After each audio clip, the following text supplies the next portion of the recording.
I really don't think the air conditioner in here is as smart as my phone. I don't think it responds to when I talk about it, but maybe. Okay, so I have my Zoom session. I'm going to open my Visual Studio, and I'm going to open my project. Now, the project we were working on last time was our Chapter 3, Get User Data 102. And I know we had some people gone, so I'm going to post our .cs file to the chat in Zoom. So first, before I do that, let me show you something. Whenever we're working with our project, what if when I open my project, I saw this and I didn't see my code? What could I do? Where's my code? Go to recent files. I was going to say Solution Explorer. Just look at my Solution Explorer because my project's open, right? And find my program.cs or whatever my .cs file is. Perfect. And open it.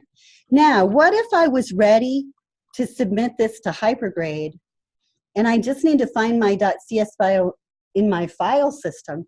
Well, actually, Visual Studio will help you do that. If you click on your solution and right-click, you can choose Open Folder in File Explorer, and then it'll open your project folder. And you can just click to go into your project folder, and there's your program.cs. So to submit it to Hypergrade, it's pretty easy to do it that way. I don't want to send mine to Hypergrade. I want to send mine to the chat for the people that were gone. So I will pop this over here.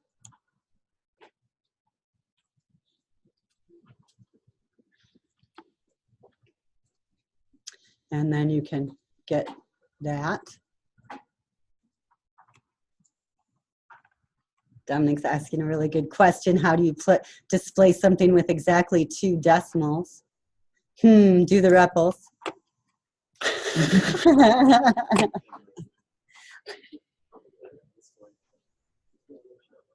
Now looking at our Get User Data program, everybody got their coloredy curly braces? Do you want them? Can you help people get them? We did have a few people that were gone last time. I hope they didn't bring their germs in. But we went to Tools, Extensions and Updates. And on Extensions and Updates, we clicked on Online. And then we searched for color-coded. And we found a lot, but we actually installed Viaspora is the one that we installed. I accidentally overwrote my old one for one of my assignments. But that's okay. Grab the one out of the chat. Make a new project. However you want to do it.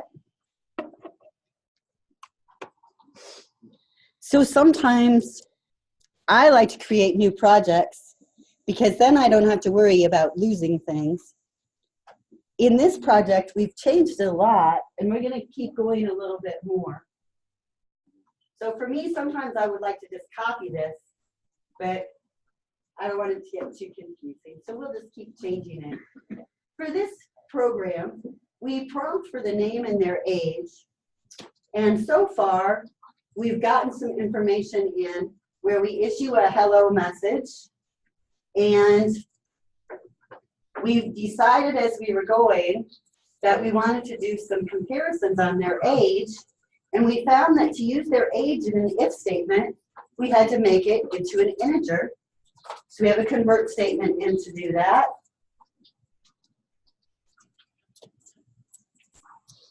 So that's what our program does so far. Right now we're just converting that age, and we don't care if the age is a valid number or not. Let's run this, and we'll see what happens if we try an invalid number. First, I'm going to enter my name, and I'm going to put a nice age that's a number. It tells me, great, everything's good. It gives me my output. Now let's run it again, and this time, I want to put in an invalid number. Now we should see it cancel. Gives us an exception. Says, I don't know how to handle that data is a number. It's a format exception. So when you look at this exception, first of all, if you don't see this screen, it's because you ran the program using F5. If you use F5, that disables the debugger. So if you're not seeing this, run the program using the green arrow instead, and then debugger will be active and you'll see all this additional output information. Normally it doesn't matter to us, but for this one it will, because you won't see the same thing. Okay, so when I look at an exception, first of all, Visual Studio has the line of code highlighted here that caused it to cancel. It says right here, this caused an exception. And look, right even beside it, it says, my num age is 0, but your user age, the age I was trying to convert, is FD. So it even shows me what the data values are right here, past that line of code. Now, besides showing them here, down here at the bottom, notice this area of the screen, our locals window. It has all of our variables and what their current values are down here in this locals window. So we can see all sorts of great information from the debugger trying to help us solve our problems. So is this error a syntax error or a runtime error? Runtime. How do we know? If I had a syntax error, could I run it? No. No. So we know it's a runtime error. It's a lot, but it's not necessarily a logic error in our program, right? It's just because we had invalid input. So we could leave this program like this and our users would get really good at typing numbers really fast, right? Because they would know it was going to cancel anytime they typed something wrong. But that's not really the best way to train users. So we try to not make them do things that way because of canceling. So let's add some code in our program to check for invalid input so that we know what to do with it. So the video that's out there that I posted last week shows you a lot more. So do take a few minutes to look at it. It's not very long. Try to keep it really short, but it does have some more information. Now the first thing I'm going to do in this program is I'm going to rearrange a little bit, and I'm going to declare my variables up at the top. It's really good programming practice to get everything declared up at the top of the program or the module, and then people know what all variables are going to be used. It's not mandatory, but it is good programming practice. I'm going to put my strings. I have a username and user age, both set up as strings. Now, as soon as I declare them using this string statement, I get a whole bunch of errors, and that's because I can only use the declaration of username once within my module. So whatever its scope is, which is our main method right now, I can only declare it giving it a data type once. So I just need to get rid of that keyword string. And now it's okay, because we've got our variables here set up as strings. Now what about our integer?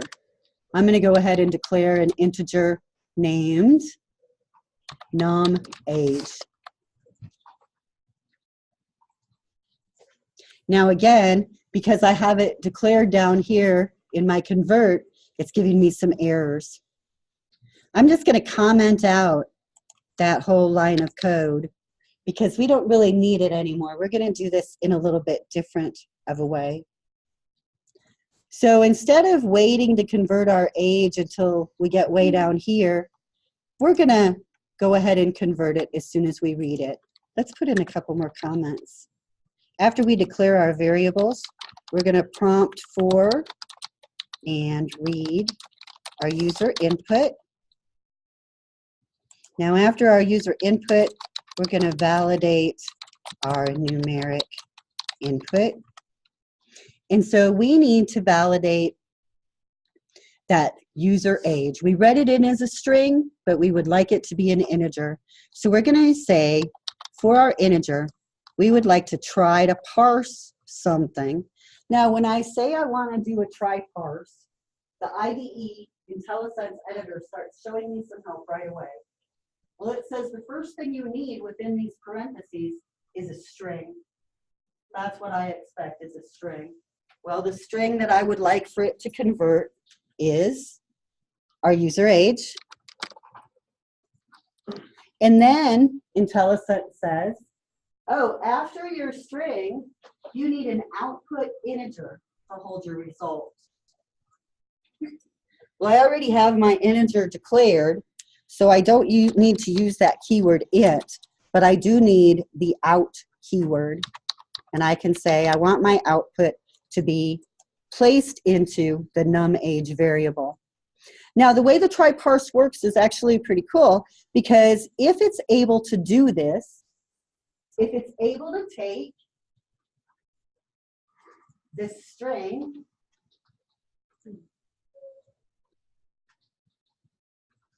user age and parse it as an integer, it'll place the output in num age and it will issue a true. Everything was good with the world. I was able to parse that. It's all true. If it can't parse user age into num age, it'll make num age 0 and issue a false. Like it didn't work. So we can use that in an if statement. We can say if a try parse is valid, then we know that we have a good number. Now I can change it and put a not. Say if it's not valid, I want to write out a message. And my message is going to say something like, I'll make it on a new line, invalid data, age set to 0.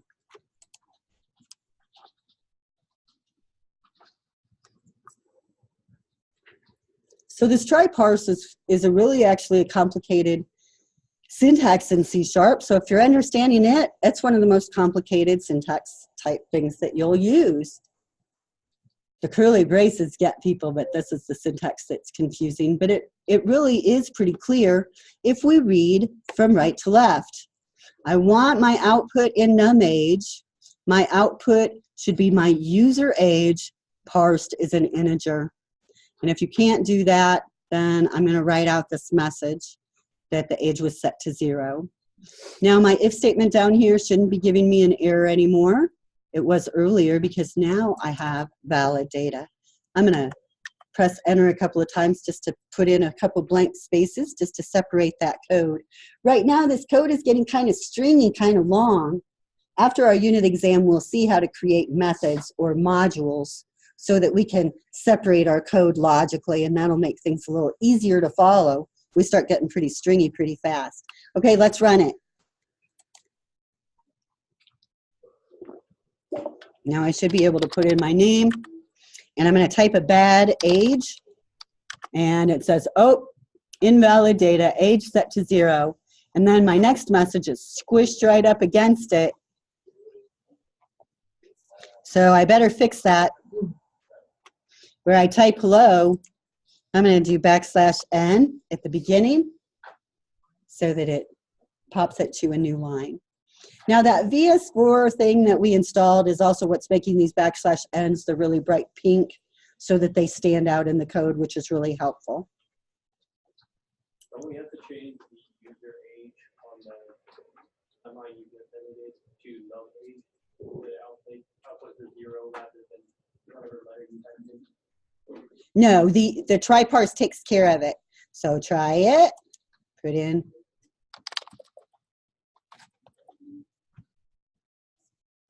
So as a matter of fact, if I still had this convert syntax in there, that would be irrelevant because I've already done it. So the try parse actually takes user age and converts it to an integer and places the output in num age. So it's doing all of those things for you. Is that your question, my understanding? On your line 30, it still says user age, so if you put in the wrong type, you didn't put in inches, or you put in. Oh, yeah, yeah, I see what you're saying. For sure. So we want that to be gnome age. I was still way up there worried about that thing. Yup.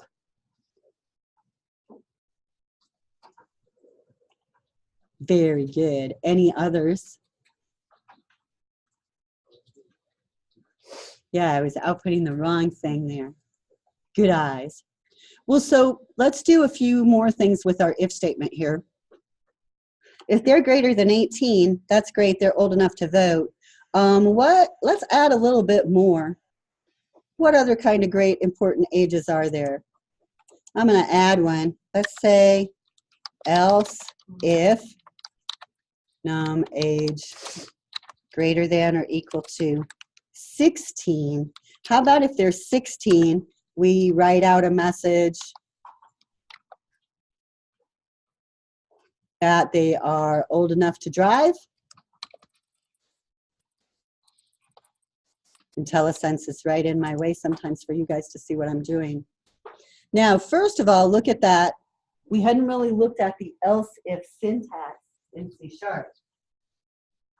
We're saying if this is true, do this. Otherwise, if this is true, do this. Otherwise, do this last thing. So let's put some comments on those lines of code. Right here for our num age greater than 18, we're saying if has a condition.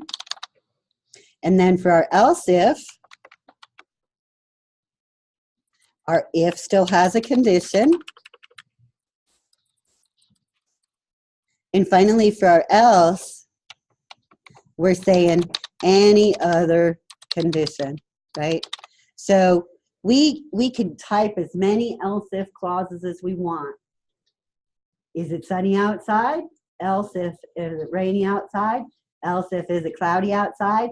Else if is it cold outside? We could keep doing as many as we want. What we have to remember is we're only going to get it true on one of them, right? So I can't expect to get this statement body and this else body to both execute. It's one or the other, right? Only one of them. So looking at this code that we have here, does everything look right?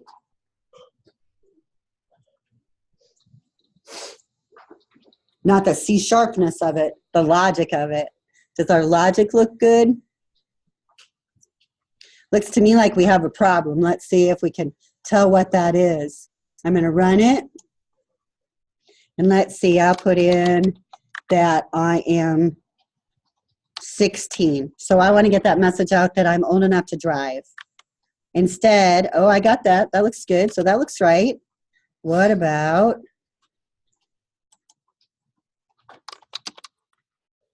21? That looks good. Everything looks happy. See any problems with it? What about if they're 18? Let's go ahead and tell them that they're old enough to drive also. So for me to add another statement into that if statement body, I have to add curly braces because right now it only has one line of code. So I'm going to add my curly braces. Let me zoom in a little bit. And I'm going to add another line. You are old enough to drive. And then you might want those to be in a different order. That's fine. You can change it however you want. But now that I've got this changed a little bit and I've put these curly braces in, has no impact whatsoever on the logic. It's just saying that this if statement body now has two lines of code. The else if is still associated with the if, it still works the same way. The else is still associated with the if, it still works the same way. What if I put this else if inside these curly braces? I would get an error, right? Because it wouldn't know what to do with it, because it would be like, where's the if statement that goes with these? So try some things like that so that you feel really, really comfortable with how it all works. Because when we're working with the curly braces, it can really be something that you have to get used to. It doesn't have any sort of implications about you and your overall ability to be a programmer. It's your ability to match up curly braces and make sure they're in the right place. So you don't want that to be a problem. Let's run this now and see if we've got both messages coming out for the 18-year-olds. Yep, old enough to vote and old enough to drive. So that looks good. You want anything else on there? Now I notice with our if statement for our 16-year-olds, we could have 16-year-olds and 17-year-olds that met that criteria, right? So if everybody's good on this one, let's add a little bit of complication here. For if they're greater than or equal to 16, I want to add some additional if statements to check to see what age they are. So first I'm going to put my curly braces in.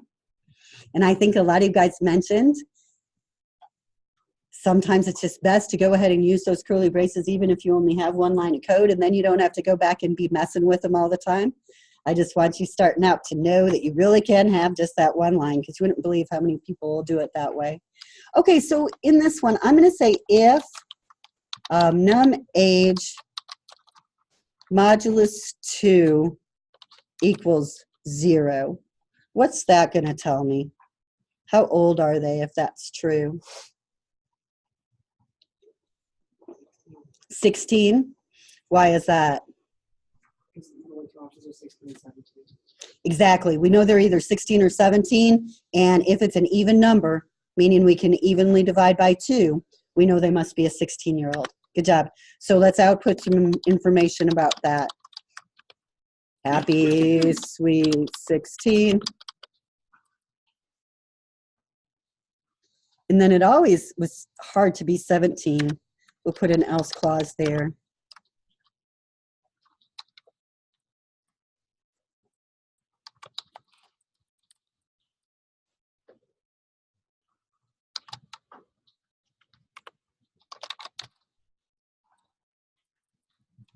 You know what they say about 17, right? You're not a kid, you're not quite an adult, just is nothing. I'll just say 17. I don't know what else to say. Just don't matter. You'll be 18 soon. I guess we could put that, 17, you'll be 18 soon. Now, take a look at what kind of syntax we have going on here. First of all, within this else if, we have curly braces. So this whole if statement body is underneath this else if. None of this is going to execute unless this line is true. Right? Then when we come into our else if body, because this line is true, we're going to calculate to see if it's even. If so, output the sweet 16, otherwise 17. And then, no matter what, we're going to output this message that says they're old enough to drive. So now we're doing quite a bit within that else if clause. If we have everything lined up properly, it should work just fine. Let's double check.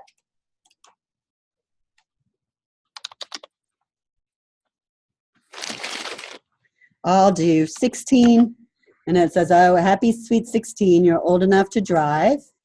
Let's try like 18. Didn't affect that, that's good.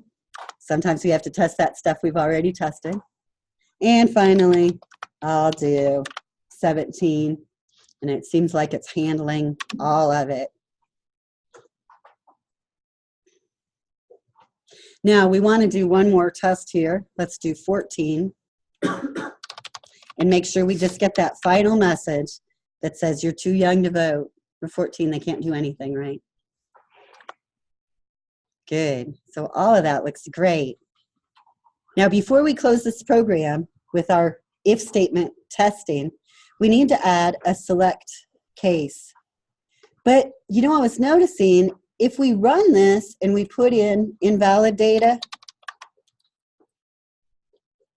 it just says you're too young to vote and you're 0 years old. It looks kind of, we're not getting valid results. So what I'd like to do is not do any of this work if we have an invalid age. So I'm scrolling in my code and I want to go find our first original if statement. Our if statement that does the try parse, that validates our age. And I want to put an else on that. Now, in our else clause, I'm going to let Visual Studio type in the curly braces for me, but I'm going to delete the closing. And then I'm going to scroll all the way down to right before the read key and put in that closing curly brace for that else clause. Now, as soon as you do that, you should see that Visual Studio will indent everything that's within your else clause. Now I'm going to try to leave that up here so you can see what you've got. Let me zoom out a little bit. So if you're looking at it here, you should see the opening curly brace and the closing curly brace for your else clause. Now this is where things can get all wackety and get all messed up. So if you get that closing curly brace in a place that makes things really angry, like you go from no errors to 45, Control Z, don't fight with it, Control Z, put it back. Oh no.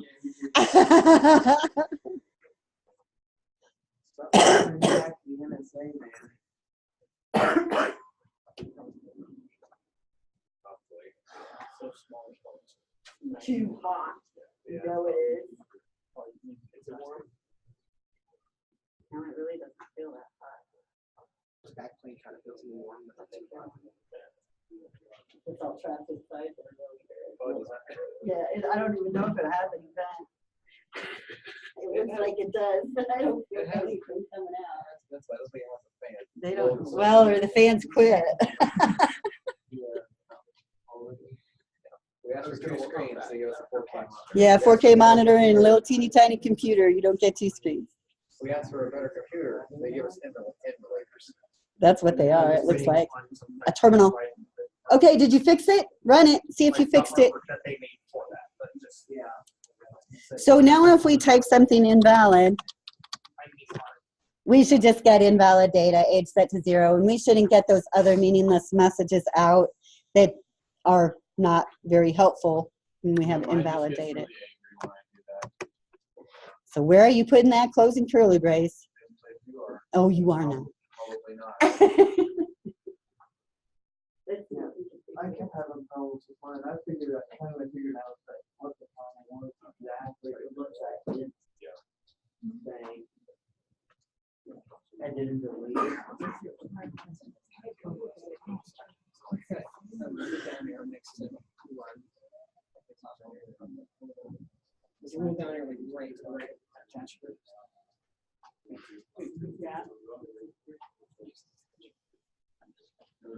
Were you trying to save it?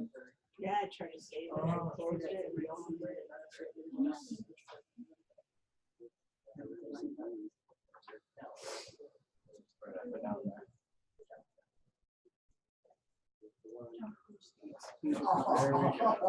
Okay, can I show everybody? Okay, I'm going to show everybody what he did because it's really important and it's hard to have these things happen. Okay, so I want to come up here to my if statement on my int age here. And you know, everybody always says with the C# I got to close every line of code with a semicolon. So I'm going to put a semicolon on that if statement. Bad, slap their hands, right? Because when we do, look what happens. Now the line below it is an error because it says, I don't know what to do with that. And I might have a few other errors someplace else. But let me show you how easy it is to find those. Come on, silly. I say that, and then I'm like, I can't see my window. Yeah, I should still be able to see my error list. There it is. So if you go to your error list, whenever you're looking at the error messages, I guess it's important to show you how easy it is to find these things. So right now, if I click on that blue, that error message number, that's a link. It's going to take me out to the internet. It's going to show me what that error message means. Not helpful. It's not going to help at all, right? But if I click on the actual line of words there, where it says closing parenthesis expected, then it's going to take my cursor, if you can see it, right up to the spot where it found the error. That's not where the error is, though. That's the spot where it found the error. So the compiler got to this write statement, and it sees that right after this semicolon is an else clause. So it's like, I don't know, something's wrong, there's something wrong. So it's not as helpful as it could be, but it is still, if we double click, going to get us to the exact spot where the problem is. Now, the Visual Studio IDE is a lot better at this than it used to be, because it does at least give you a green squiggly under that unnecessary semicolon. Used to it would just not do a thing, no errors, no nothing, and it would just give you invalid results. So it does help us a little bit, but I need to get rid of that semicolon at the end of the if statement, and that's going to make my other errors go away. So lots of things there. Don't put a semicolon at the end of the statement that has a body. Okay.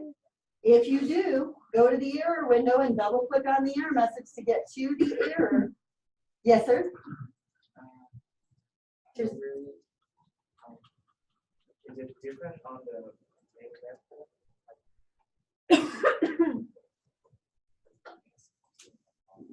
Yeah, that's just something that we won't get to for a little while. It'll be different, it won't work.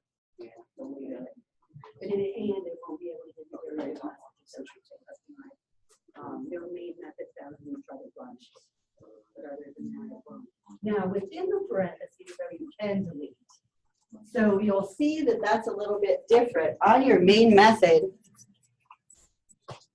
some of the things that you guys are shown show this string args within the parentheses, and some don't. And it should be okay either way, whether you have that in there or not. So it doesn't impact us right now. It could eventually. But that one is a difference that is okay. I have an attach instead of a start. Oh, okay. I don't know how to fix it. Now, if you have an attach instead of a start, it doesn't think that your project is runnable. So that means when the project was created, it wasn't, console project wasn't selected. So probably like class library or something like that was selected. So the best thing to do is to just highlight all your code and copy it and open a new project and paste it. Okay. And then you don't have to fight with it forever. Okay. Okay, let's do one more thing before we start with our lab activity. And I want to do a switch case statement. So if we got everybody's else clause fixed, you're ready to put this in. If yours isn't quite fixed, have that person beside you take a look and see if they can help you figure out what the problem is so that you can add in the switch case. Oh, I wanted you guys to look. Why do we have this green squiggly under our if statement?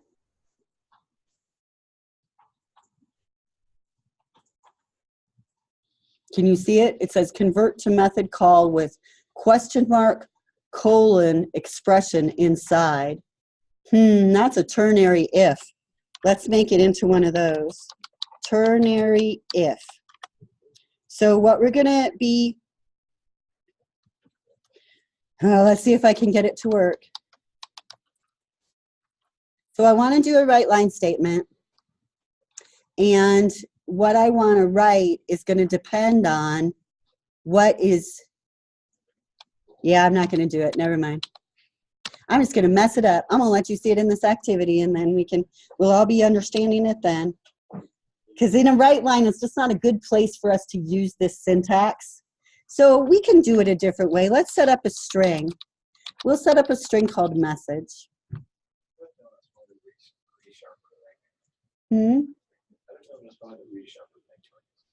Yeah, it is. It's griping at us. Now, let's set our message based on our age. So again, I'll make it be a ternary if. So I'm going to set message equal to something. Well, if num age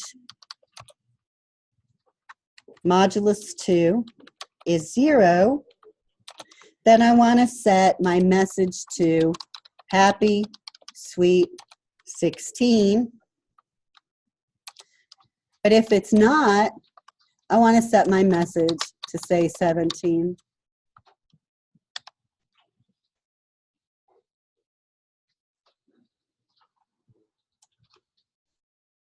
Now I want to get rid of these 4 lines of code, but I can just comment those out. If I select them and look up at the top, at the toolbar, you should find a tool that comments out the selected lines. Because we're going to replace this with this ternary if, and we're just going to use write line, our message variable that we just created.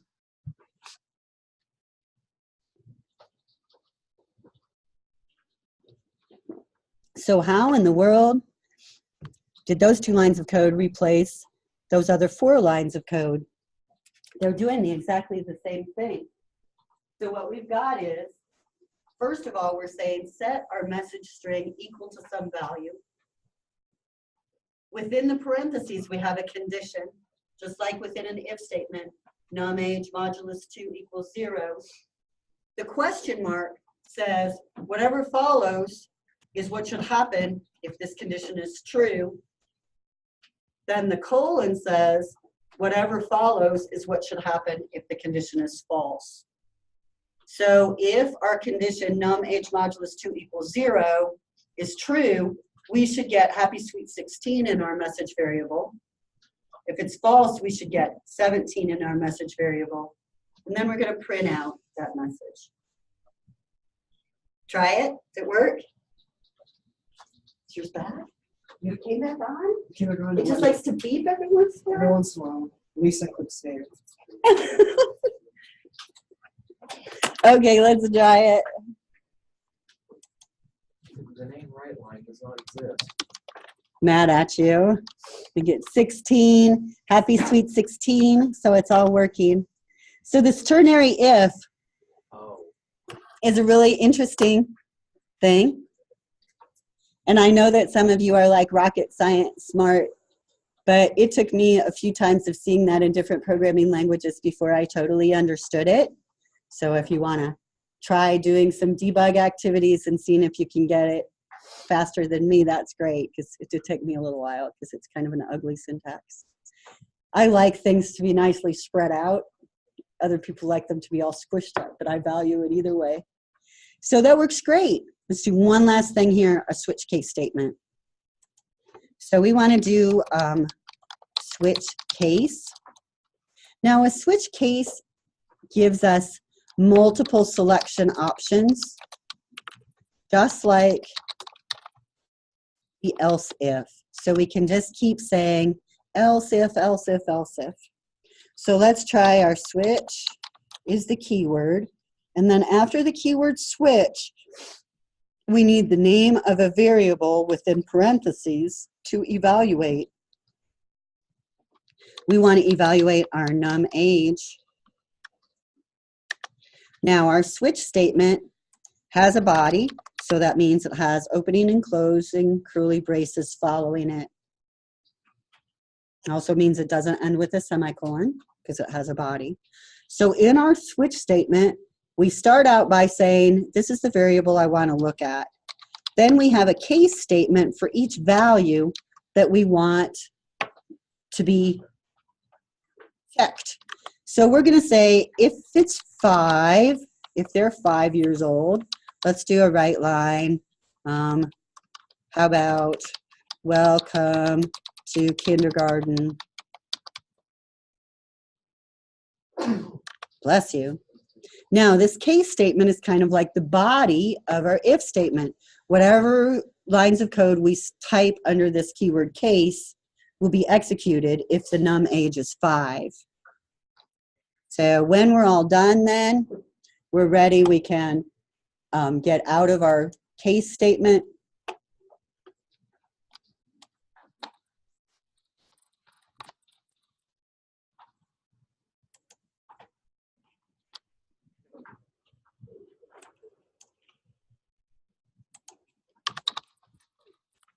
We can have another case. Let's see, what's a good one?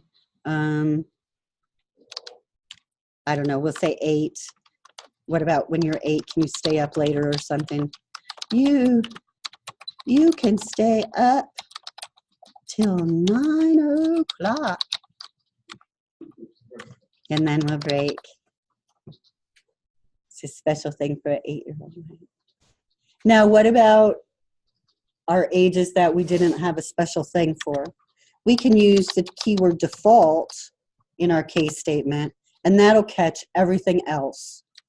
So with our default, we can say, sorry, just a normal age. And even with our default, we still have to have this break syntax at the end. Now that's one that's pretty unique to C# and Java, that you have to break after each case statement. Some other languages let us kind of fall on through. So let's run this now and see if everything's working. We should be good. I'm going to run it. I'll put in that I'm 5. We didn't have any other if statements doing anything with a 5-year-old. So all we should get is that you're 5 years old. Oh, and too young to vote. Welcome to kindergarten. So everything seems to be working. How about 8-year-olds? An 8-year-old can stay up till 9 o'clock. So we got our expected message. And then I'll do one more that's everybody else. 18, just a normal age. Actually, it's not, is it?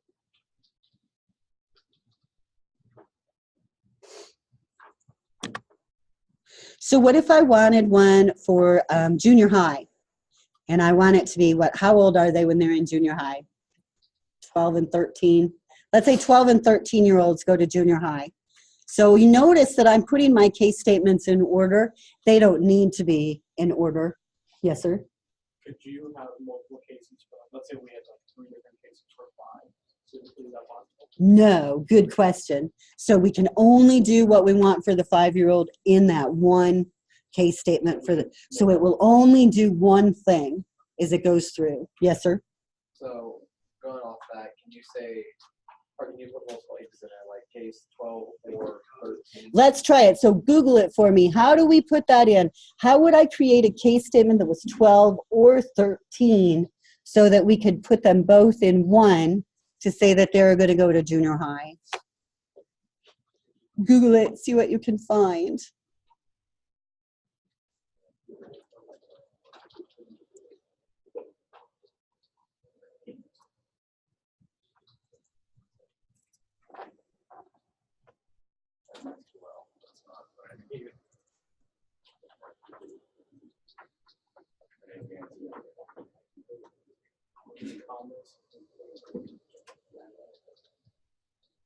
Just commas?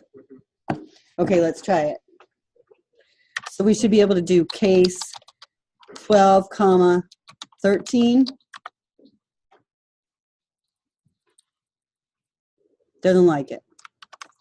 There's no syntax C++ nor C# for the second method you mentioned, so you can't do it from 1 to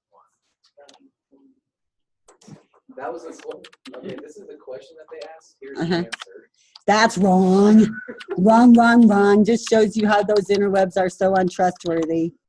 So can I do this?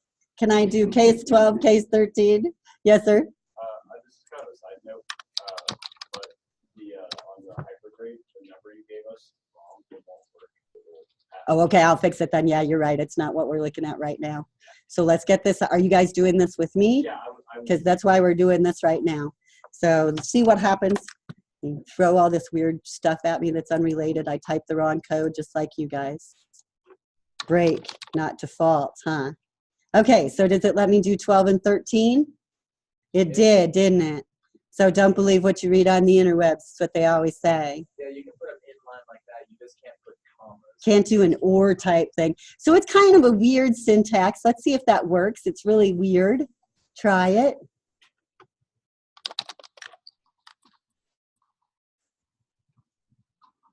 It says I'm still too young, but it says I can go to junior high. So it caught it, with our select case statement. So we're good there.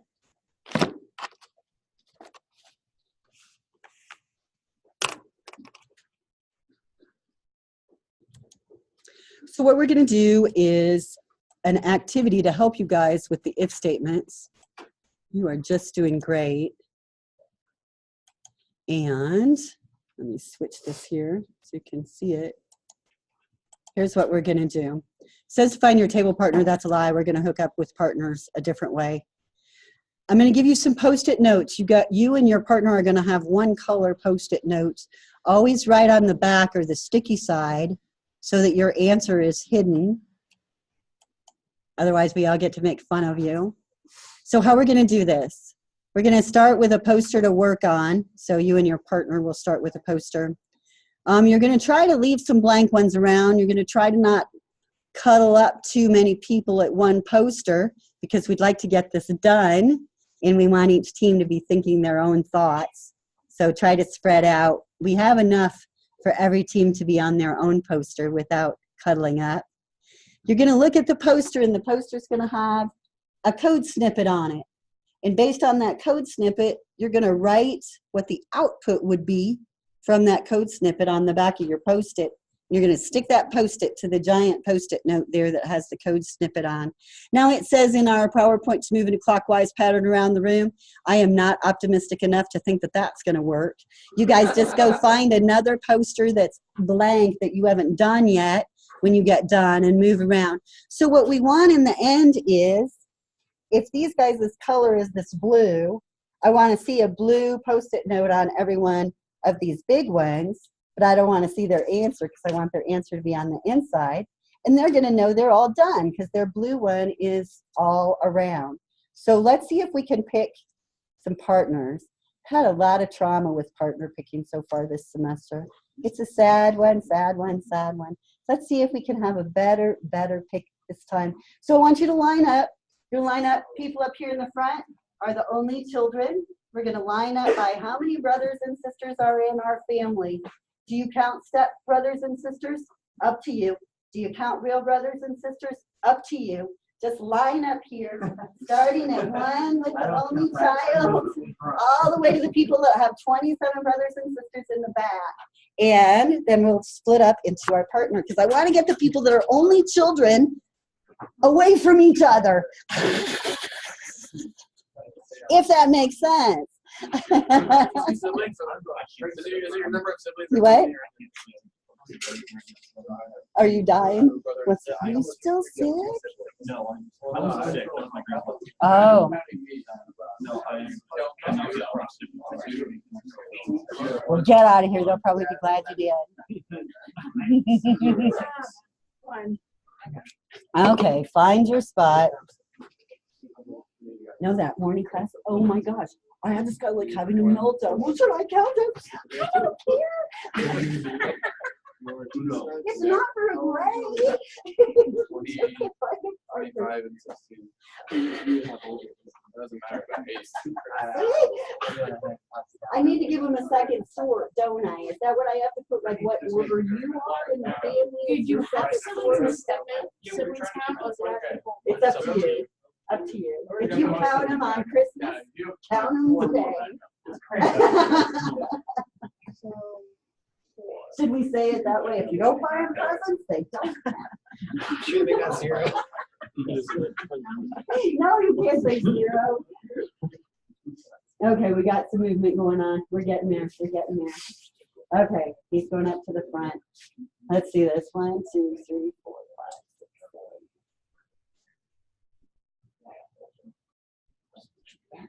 Is there someone hiding back there by you, Dominic, or are you the last one? Okay, so this is what I came up with this morning, and there was actually 20 back there. No, I have the most. You have 6. Don't worry, I have taught in Southwest Missouri for a really long time, and I have had students that have had in the 20s, so it's not a problem. Okay, so we want, let's see, I had 19, so I want 9 people to count off, or we'll count off from 1 to 9, and then our last person will be like an extra. So start off with 1 here. 1, 2, 3, 4. 5, 6, 7, 8, 9. 1. Oh. I thought we were gonna count the 9. No, you're okay. Stop. I was You're right. good. Try Now do again. 1 again. 2, 3, 4, 5, 6, 7. 8. 9. Okay, so now, I should Hannah, have started at can 0. you come up here and meet your number 1 person? Me? 1 and 1. 1 and 1. Oh. 1 and 1.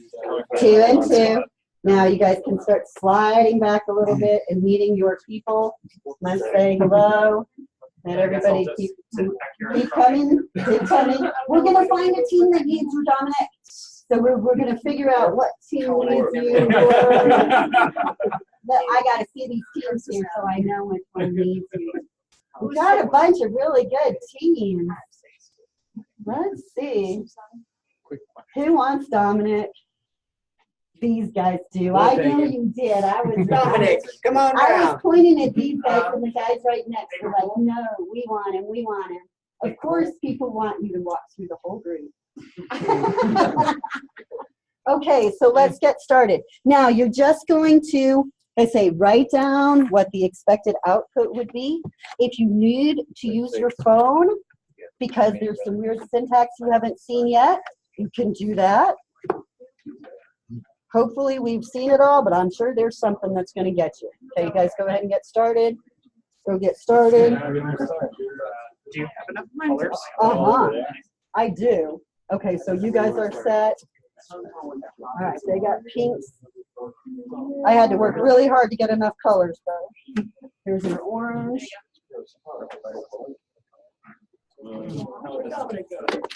We didn't get our color yet. Oh, we did. Oh.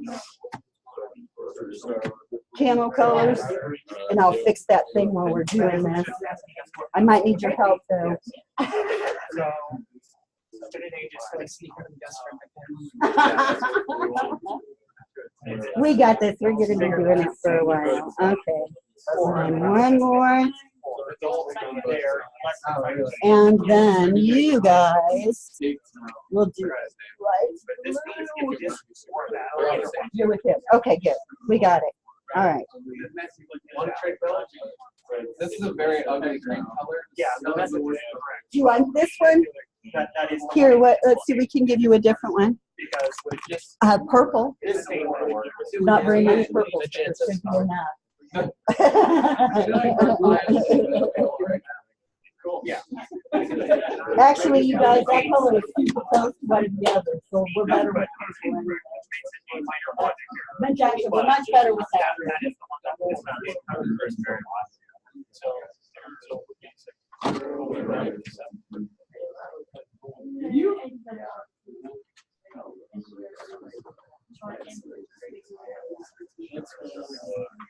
You might notate that as a lighter logic because the age is so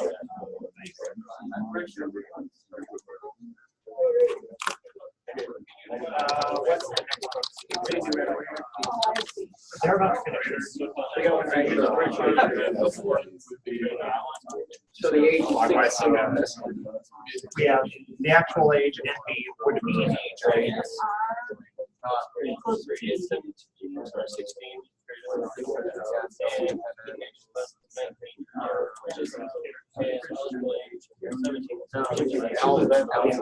This is means all of these. No cuddling. Come on, remember? Good job, guys.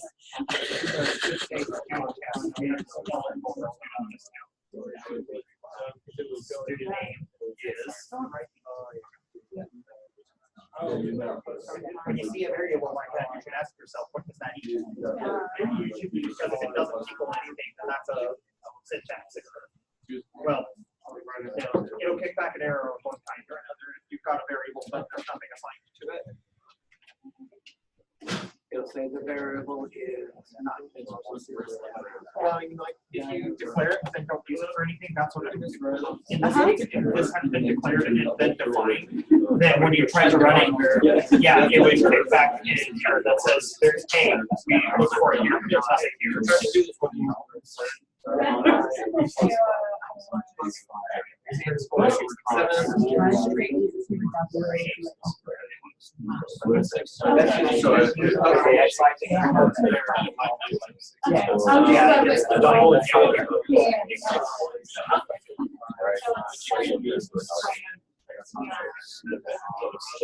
It's not a point.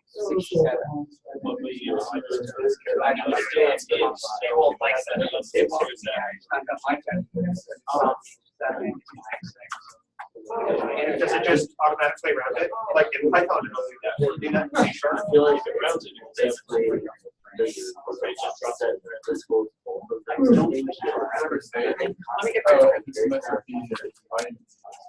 I think the integer will. So if it's 6, default, what if it's in a scenario where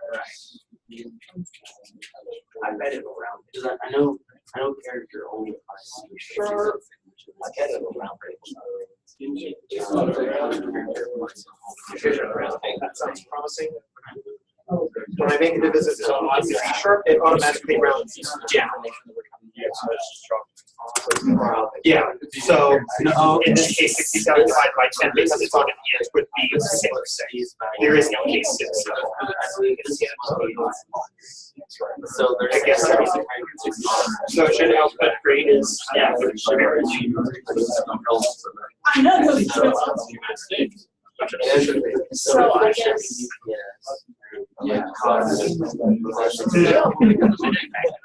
This one?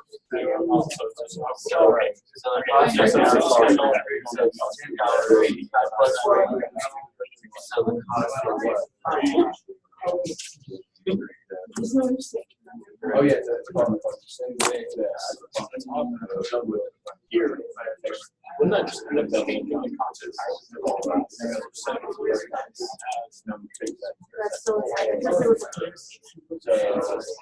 once you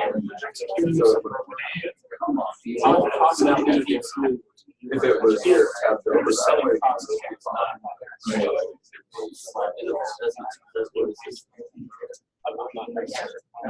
I think that's yeah, the student contest is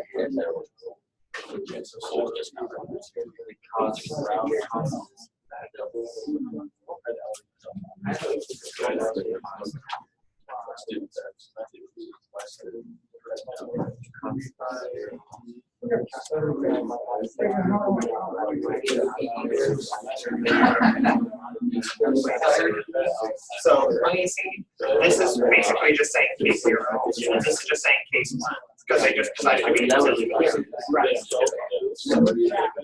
Because I think this has some because like the way I did it, so we chose to create we consolidate costs. So we did cost. yeah, Okay. so it's going to say So it's going to say 300%.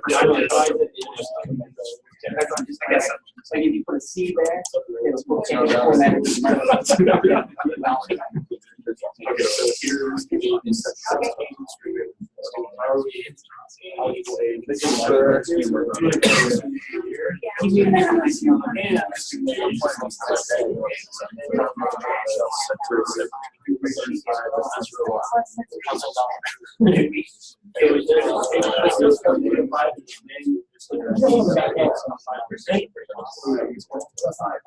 so 16.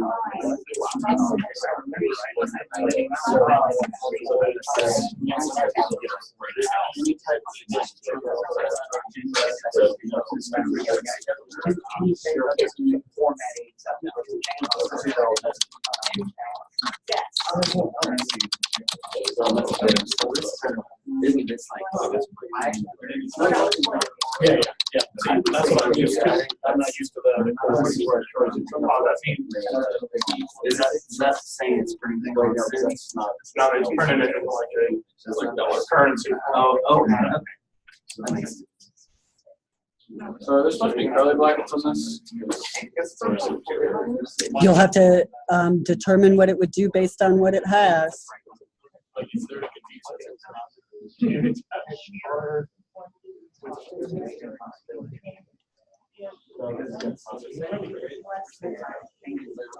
Did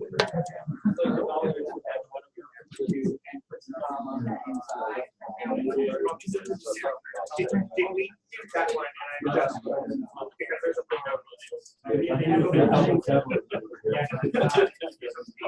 because there's somebody else.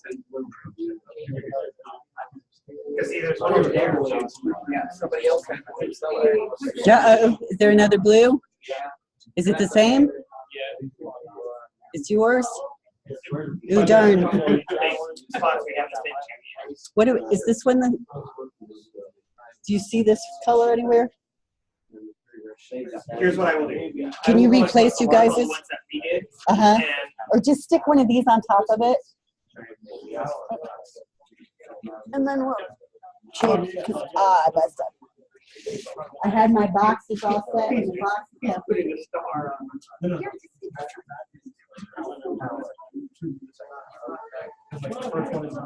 Sorry, I should color.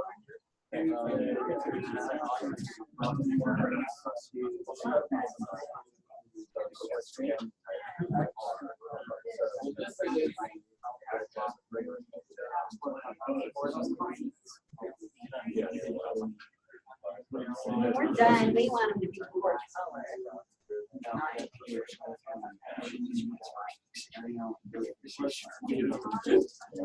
So this is real work.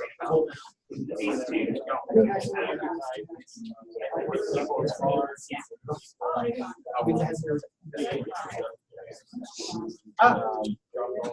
it's not No, that's not. that's secure.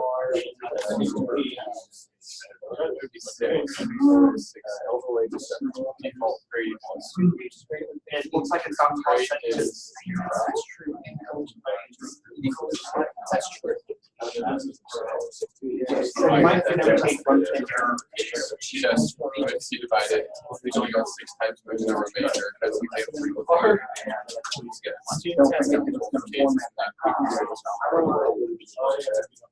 The cost just happens to be 0 because that's what it was initially. Yeah.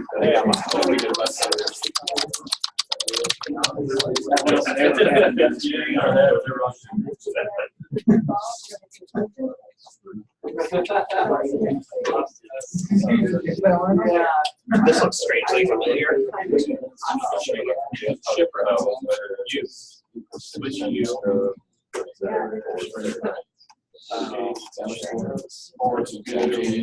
Yeah. So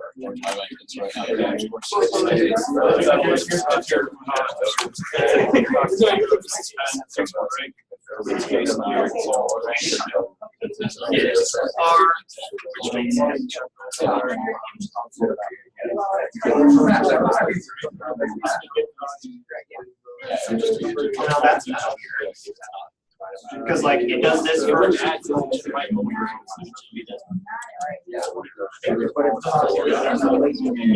they needed to have a camera for what they're trying to do. Yep. No worries.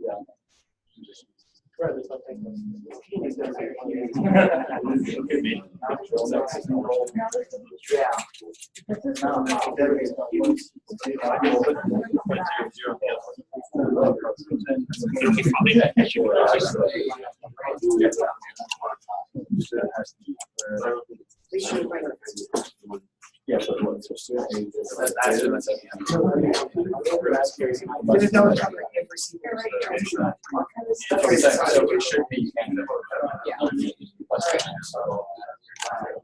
I guess so.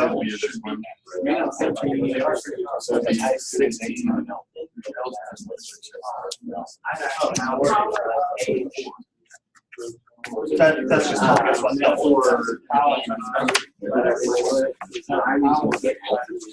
is just telling us what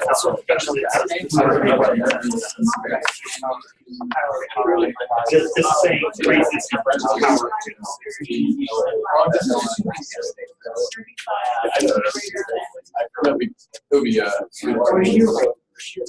Wait, so in my it just skips the whole thing. I would go there. That student was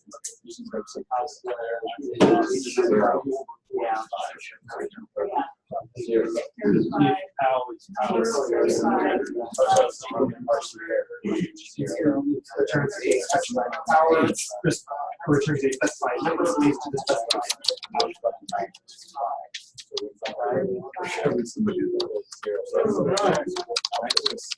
So yeah, this would be 49. So it would be the same.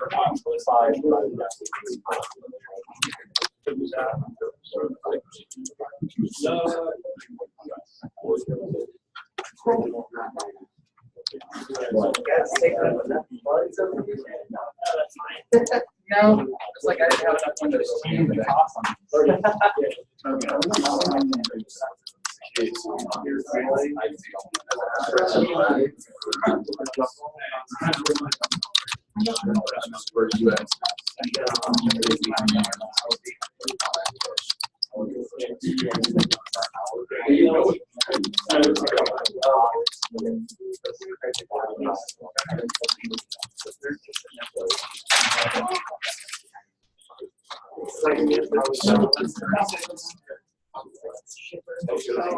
No, it's just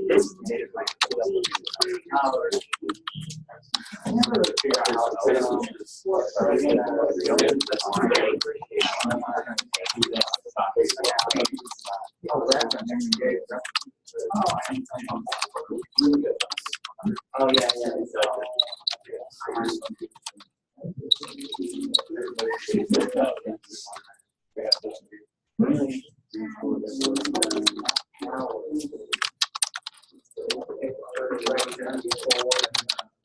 So that's where that's second part is coming Oh, 49. So, the shipper doesn't matter. We don't have a cost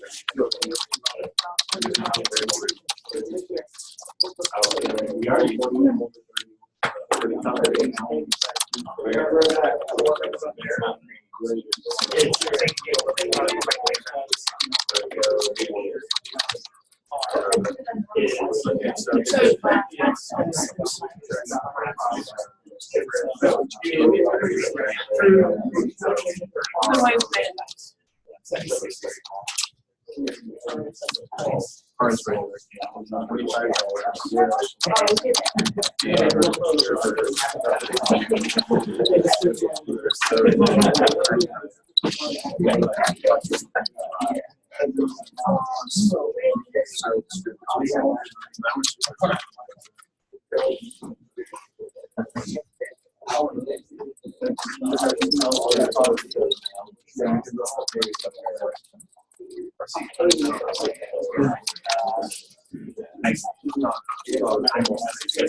Thought you guys were talking to me. I think you said. You think you figured it out? It's every time I move my monitor to show her something, she'd ask me a question. But it's making the whole thing beep? Yeah. Well, we've actually made them come over before already and untether those cables because they have it so tight nobody could move. Okay, I'm just going to send it to them. They have it way too freaking tight. I had to spend an hour last week getting my mouse released. I mean, I don't even know what they've done over here. It's like, no cord will have any play. Usually I have the opposite problem. Well, I like cable management, but geez, it's a little to the extreme. We would like to actually be able to use the computer with the cable management. Yeah, you're going to have to take that black thing all the way off. Just unroll it. They're so easy to unroll. try to download more RAM. Download more RAM. I think it's like downloadram.com, isn't it? Or downloadmoreram.com. I actually prefer the upgrademybios.com website. It will give you more performance improvement. I actually downloaded a whole SSD this weekend, so now I have 12 terabytes of space. Dang. Yeah. Where'd you put it? It's all on my hard virtual. drive. It's virtual. On my hard drive. We fixed it. Did you fix it? You got it to pull out of there? It got brutal with that thing. I barely. I am worried it should not start beeping. I guess the cable, the power cable must just go a little bit wacky. So it's not getting full voltage or something. It starts beeping. Hypergrid, the number should be 3.78. I think I fixed it when you double check and make Yeah, sure I it's was not just- backwards Because again. it was like giving me errors. It was like, it was not like You had it right if you hadn't been given that Yeah, bad it was like- information. 4.54, mine was like 4.65. So I was like, okay, that's not a rounding issue. Like that's Nope, that's more. I'm Yeah. glad you double Yeah, I checked was because like- I did it this morning and I I was was like getting so frustrated. looking at somebody saying, "Is that right?" And they were going, "Uh-huh." And I should have looked. I was just like, It's like a dyslexia thing. I was sure I had it right. I have a student that's in C#1 in Unity, and his school wants to know if he could use a Chromebook. No. I don't know how to say that in a nice way. thank you. Thank you. Say, heck no. There was a weird thing on the hypergrid on the very last one where you had to end down and put there's like an extra space. Right at the end. Yeah. So mean. He's like, yeah. You know what? Last semester in the C#2, I started doing REPL stuff like you guys were doing in Java because it was going so good. And I gave them one that had a mistake in it. I mean, I made a mistake. You know, it was dumb. I made a mistake. And they were all beating their heads about it so much. I was like, I'm just going to leave it like that. Because like they were making it so much harder than it was. So I decided to just leave it. Oh, look at you guys finish it up. Yes.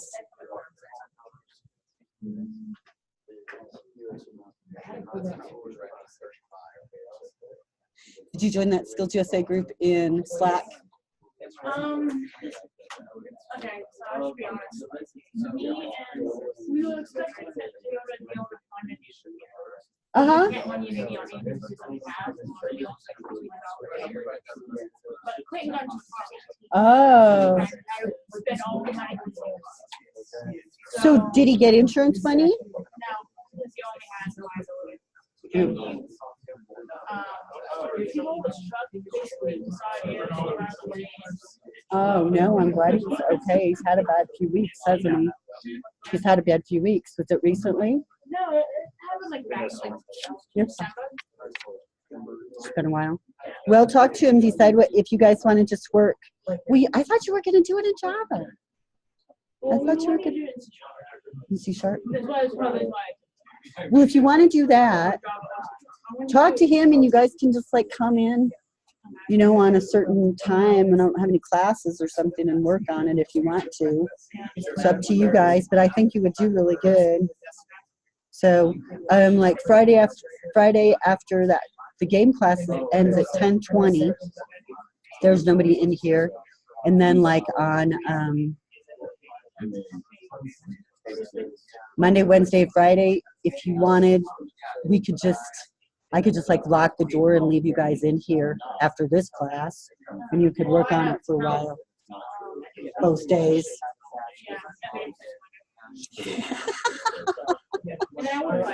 Oh no! Well, you guys decide, and I can do that if you want to, and if not, it's no problem.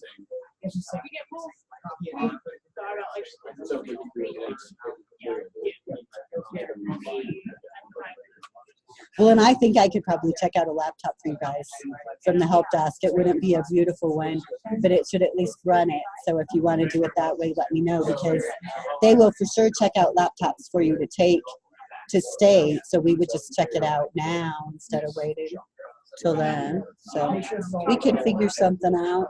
Even if you just want to go just for fun to see what everybody else has done, even if you don't have anything good. I'm having a bit of trouble with my fuel stock output. Oh, okay. Do you think you could come back? Sure. And Yeah.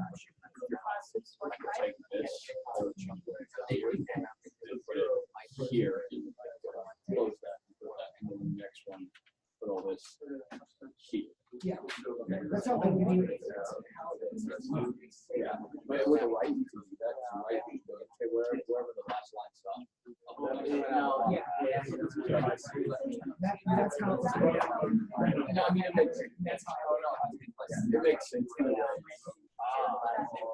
Yeah, it's so confusing. It's just like, where are you leaning? Like, otherwise, it's so confusing. That's the last one. You have to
yeah.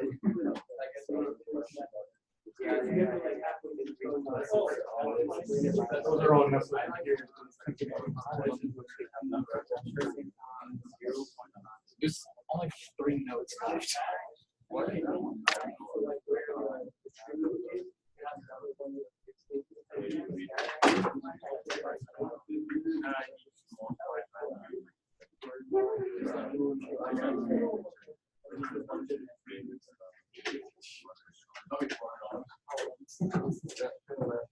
Yeah, I love it.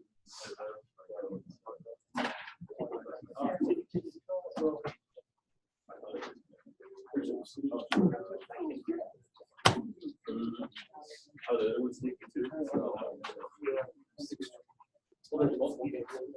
Yeah.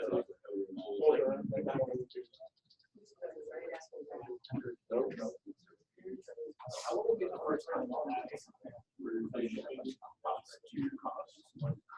And then the second, says, no, really just a short. I want to see it all the time. And just come out and it overrides it. Yeah. No, I want to keep that. You want to look at all of your comments.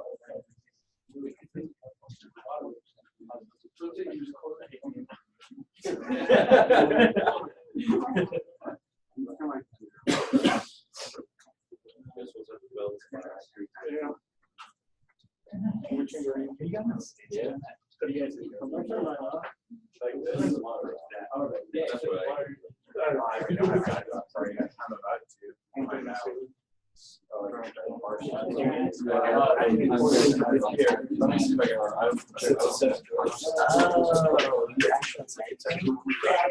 That's what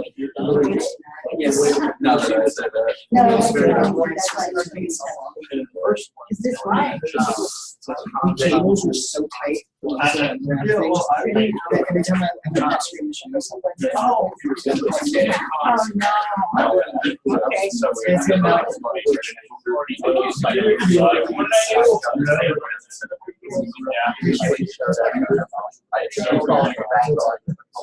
Yeah, I just tried this. I don't think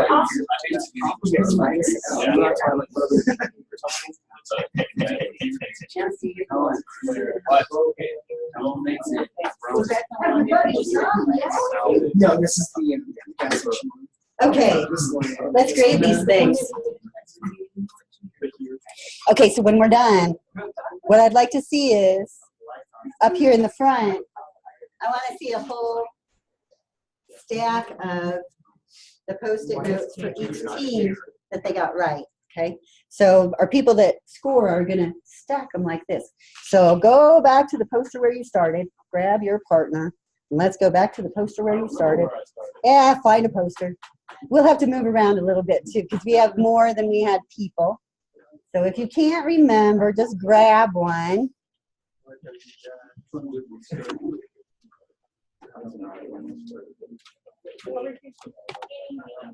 Yeah, just grab one if you can't remember. It's okay.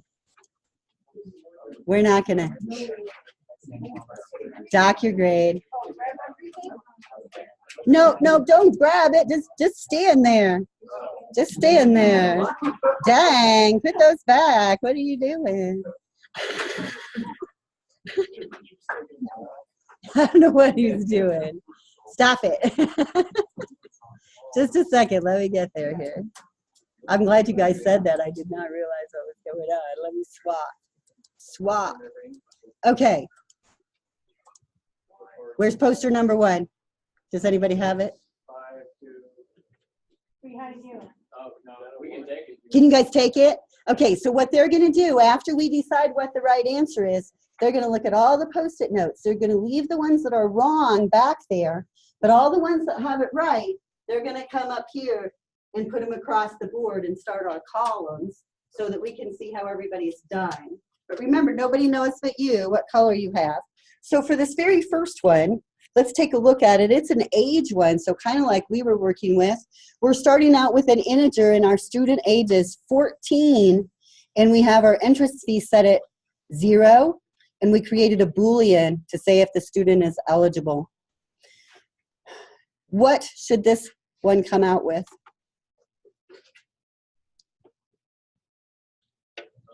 Entrance fee for student that is 15 years old is $$2.00. That sounds good. So it's going to use this. It also has to say student. So we should also see that student is eligible too. So we should see those two things. So you guys go through and grade. Student is eligible, and entrance fee should be our second line. Perfect. Okay, number 2. Do we see number 2 anywhere? Number 2. Where is it? You guys see it? Oh, it's over here. Dominic's got it. All right. So for number 2, this one is kind of sneaky, right? It has a method, and we haven't done methods yet, but I know you guys are such awesome code readers. You just went on through it like it was something you knew how to do. In this method, we're passing in this whatever input number we have, and we're using the math library to take it to the power 2, right? So we started out with a number of 7. So what kind of message should we get out for this one? Question. Over 40 or 31 are sticking up now. The ones that are right? Yeah. Yeah, come on up here and put them across. What should we get? Over 40. Over 40? Everybody agree? Shouldn't it be over 40 and over 30? Yes, it should. So we should see both of those. So Dominic's going to look through and find all our right people and bring them up here to the front. So over 40, exclamation point, over 30, exclamation point is what we should have. Do I need to count the ones that say worthy of it, but not? No, because they would be wrong. Unless you want to be nice to him, it's up to you. So let's see, he's grading, he gets to decide, right? Whatever you're grading, you can be like really hardcore or really nice. All right, so this one, we have 2 Booleans that are both set to false and 3 strings with some messages that are built in. This one is missing curly braces, right? So when we start out, is this first if statement going to be true? Not is end of data? Yes, because is end of data is false, which is not true, so that means that one's going to be true. So then, is valid data is false. So we should get that invalid message printed out. Does that look right to everybody? Now we want them under the colors. So we see a row of colors. Our last group, I don't know what they did. Only the correct one. He put the orange under the orange. Only the correct ones, right? Only the correct ones. So we can have a bar graph of how many right answers they got when we're all done. Okay, I didn't quite get what was going on here. You got it. Number 4, you see number 4 anywhere? It's over here. Got it? All right, number 4. We're starting out with our student age of 17. In our if statement, we're saying if the age is greater than 17, is that one true? No. What about student age less than 19? Is that one true? Yes. So what message are we going to get? Perfect. That's what we should see on that one. What about number 5 here? Where's number 5? Got it, got it? All right. So in number 5, we've got a lot of 5s. First of all, in the if statement, we have a calculation. What's going to happen first in this calculation?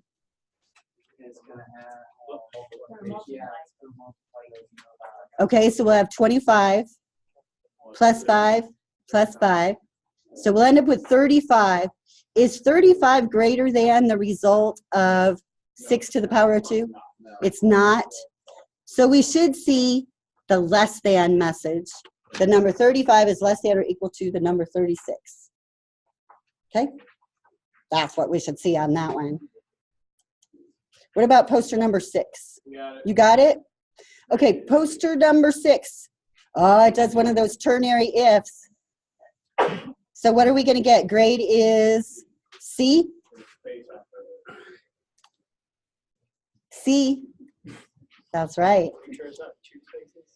2 spaces? I don't see any spaces. Looks like a space between the is and the C. I count it. I'd give it to them. Look at them being so thorough. All right. Here is an exam score one. We have an exam score and a grade again. This time we're doing a switch case on our exam score. So what are we going to get out on this one? Grade is... Yeah.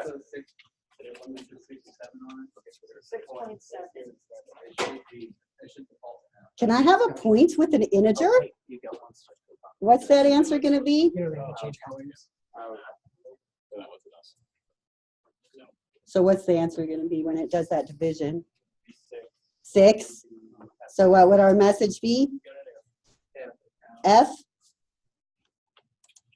Oh, you're so right. You are right. Grade is F. So remember that integer division will truncate. Okay, what about this one? This one starts out with a couple of constants. There's some weird stuff in some of this code that you guys were looking at. And it's stuff that you might have seen in passing, but it's kind of slamming up at you. So anyways, we have a semester fee and a per hour fee. And we're looking at a double variable named credit hours that's equal to 18. So what should we get out of this one? Buy a permit for... Okay, perfect. Buy a permit for $10. What about number 9? Where are we? Okay, now we have several with the candy stuff. Take a look at these because they can be confusing. We started out with some constants that set up our different kinds of candy, right? A P means it's premium candy, and this is real common when we're using codes. And we have also some codes for our shipper. Our candy, our cost is set to 0. Our candy type is actually set to R, and our shipper is U. So first of all, if our candy type equals premium candy, which is P, is that true? No. So is anything else going to happen in that giant if statement? No. So we're just going to fall through and get the cost is 0. 0.00, yeah, perfect. All right, another candy one. In this one, it's formatted a little bit better. So we're going to start out with a switch case on our candy type. We were looking for R, which is regular candy. So it's going to set the cost to 25. And then we're looking at our shipper, which is UPS. So we're going to add 10. So what should our cost end up being? 35. That one's tough. Is there anyone at number 11? Okay, for number 11, more premium candy, and we should get a message. The cost is $25. Number 12. 12's over here too. Great. For number 12, we should see student test eligible for student discount. Just a couple more. We'll go through them quick because you guys can get out of here. 13, we should have The entry fee is $25. And finally, our last one, 14, we should see the refund percent is 5.00%. Or you don't have Whoa! the zeros. Look at all these. Huh? Or you don't have the zeros. It'll be up to your grader. They may not care. Oh, you guys did so good. Some of these are really, really weird code. Look at all these colors up here. Man, oh man. Unless your graders were just like, oh, we're giving it to everybody.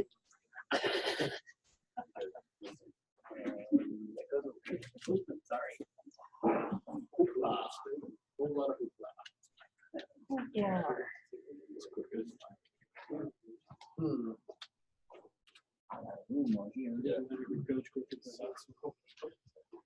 Beautiful, beautiful, beautiful.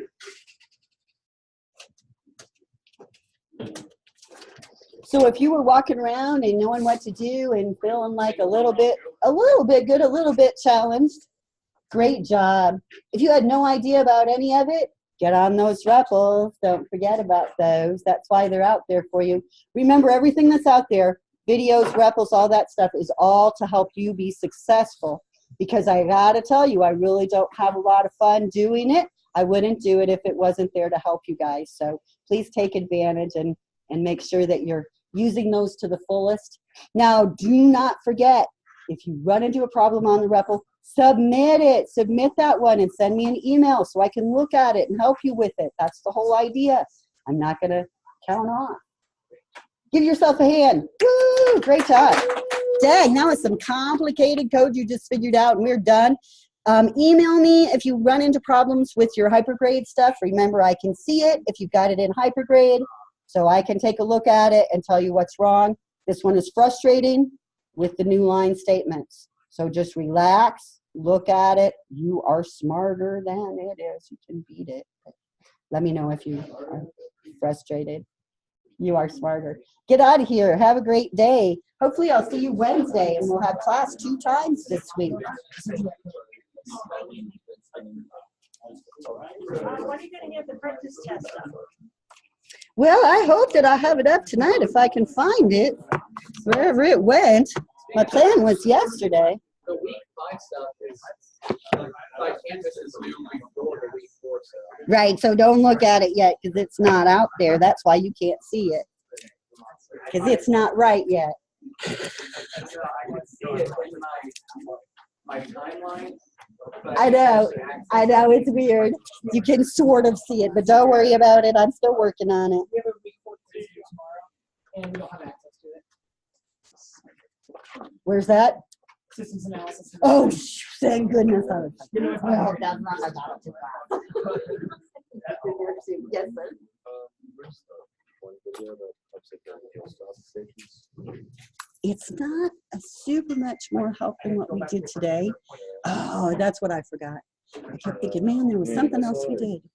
It's on the announcements. And so like for the other class, for the other class, I showed them how to use Canvas to set their notification settings to make sure that they're getting emails when I update those announcements.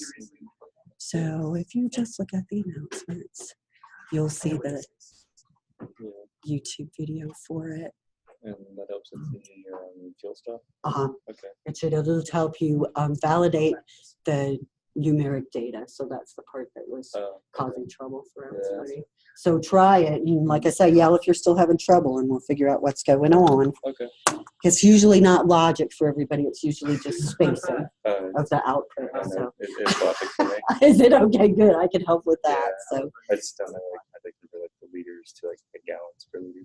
Oh yeah, and you can just use that conversion factor that's listed in hypergrade and just multiply like your liters by that number, and that'll give you the liters converted to in hypergrade. I was just doing this to kill time. So right here in hypergrade, if you click on the assignment,